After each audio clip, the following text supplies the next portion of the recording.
PB&J couldn't leave the state of Texas without visiting a big city. I mean, yeah, some of the best music venues and beer haunts, they're tucked away in hill country, but some of the great bars are buried right amongst the tall buildings of the big city, and it's Fort Worth we're visiting right now. It's North Texas.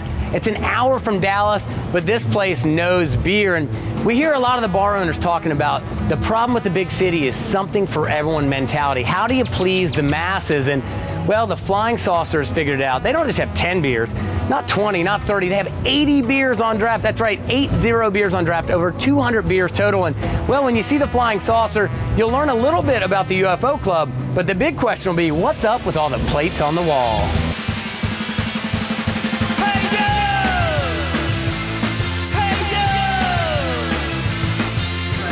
Good friends, good beer, good times. This is our hangout. This is our local bar.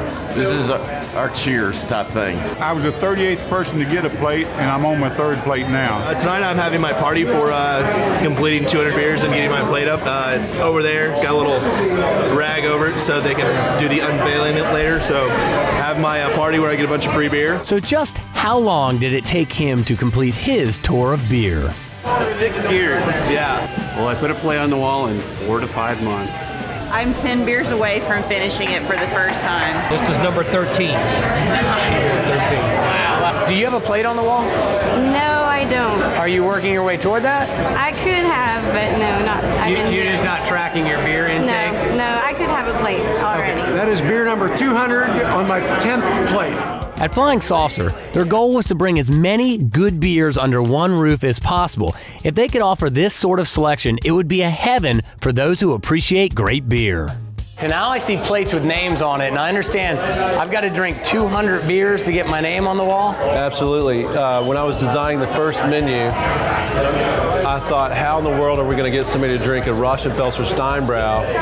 And I can't even say that, more or less drink it. I know, so we needed to get the customer to drink a lot of different beers so they would try them and not be scared to try them and then find a favorite. So we started the UFO Club where you join, we give you a membership, you keep your stats online, you learn about beer along the way, and when you drink 200 different beers, we give you a gold plate on the wall and put you in the Ring of Honor. We do an unveiling so all your friends can see. What kind of timeline on drinking 200 beers? I mean, have people done it in 200 days? 67 days. 67 days. Can PB&J do it in 2 hours? No, we can't. Of course, before I can get my name on a plate, I've got to sign up. The easiest way to do it, which is how I teach all my UFO members, is just to go to view your beers. All the beers that you already have credit for, because you can only drink one each. 200 different beers. What if I love a beer? I can't have a second one? You can, but you can't get credit for it twice. Oh, and I can't get extra credit. Touch it, there's a description. Read it over if it sounds Let me ask, I mean, this may be a weird question. So it's a beer club promoting drinking 200 beers. Yes.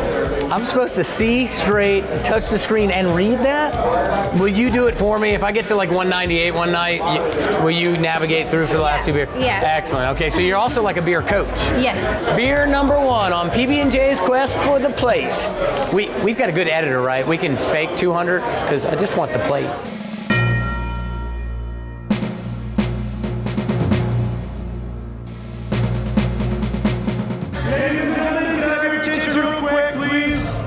Thank you. Welcome to the Flying Saucer. You guys obviously here for a lot of beer. Appreciate you stopping in.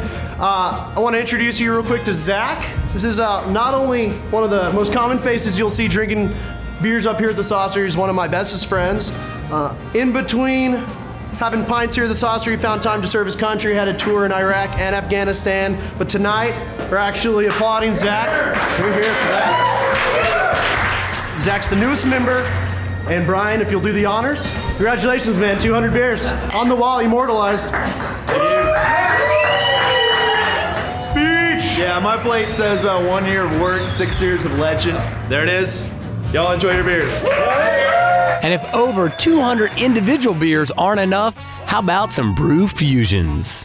Are you ever tempted? I mean, it's just like a kid making the suicide, and you just run through and just try a little bit of everything.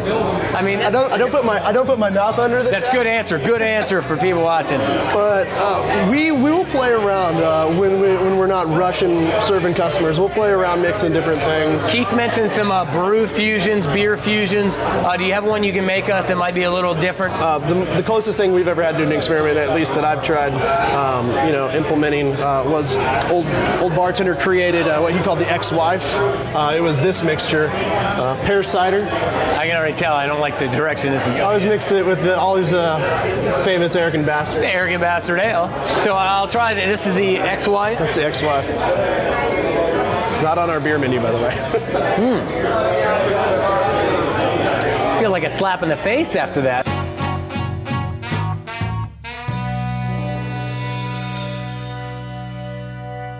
And after all the talk about learning about beers, styles of beers, even mixing beers, I've decided I've got to get back here and make a beer that we can call the PB&J. So it's our own concoction.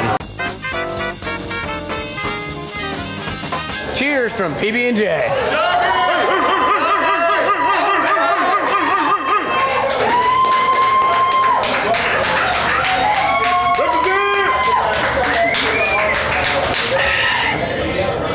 I think I'll have another.